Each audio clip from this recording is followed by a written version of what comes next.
नमस्कार, मैं श्यामगिरी। आज के कार्यक्रम में आप सभी दर्शकों का स्वागत है। राहुल गांधी और सोनिया गांधी को फंसाने की साजिश मोदी की का पर्दाफाश हो गया।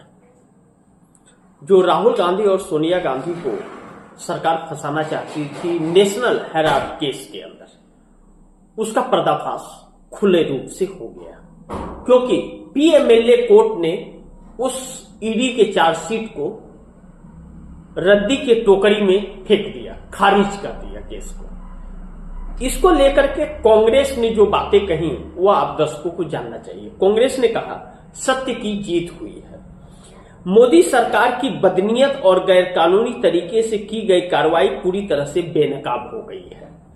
माननीय अदालत ने यंग इंडियन मामले में कांग्रेस नेतृत्व श्रीमती सोनिया गांधी जी और श्री राहुल गांधी जी के खिलाफ ईडी की कार्रवाई को अवैध और दुर्भावना से ग्रसित पाया है। अदालत ने फैसला दिया है कि ईडी का मामला क्षेत्राधिकार से बाहर है, उसके पास कोई एफआईआर नहीं है, जिसके बिना कोई मामला ही नहीं बनता।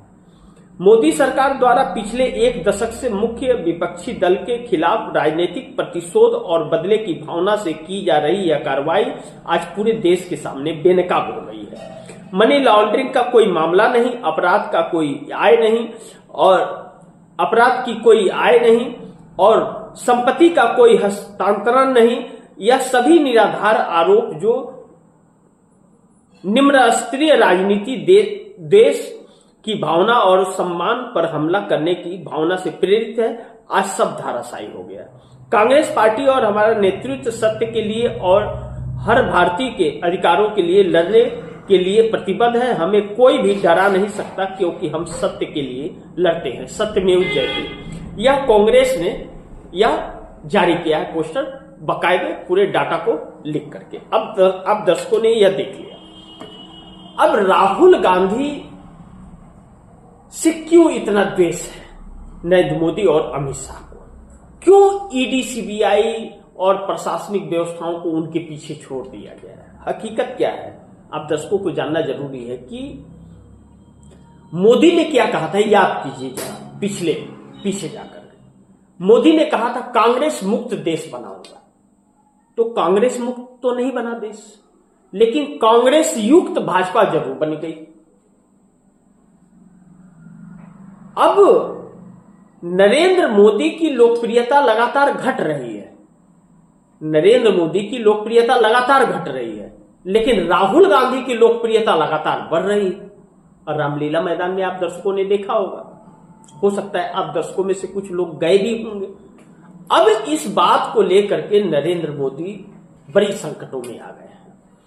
पीएमएलए कोर्ट ने जब खारिज कर दिया इस मामले को, तो सरकार दूसरे रास्ते से दिल्ली पुलिस से एक एफआईआर दर्ज कराई है। यानी कि फिर सुगोफा अफवाह का बाजार बना रहेगा, लेकिन मुंह की खा रही है, मुंह पे काली पूती जा रही है, लेकिन इज्जत का थोड़ा भी ध्यान नहीं है। इज्जत कोई मायने नहीं रखता इस सरकार के लिए, क्योंकि इज्जत हो तो इज्जत मायने रखेगा ना, इज्जत हो ही ना तो मायने क्या रखेगा। सोचिए, मणिपुर में महिलाओं को निवस्त्र घुमाया गया, सरकार की कोई इज्जत रही? पूरे विश्व में बेपर्दा हो गई। पहलगाम में कई लोगों ने जान गंवाई, सरकार ने कुछ किया, बेपर्दा हो गई।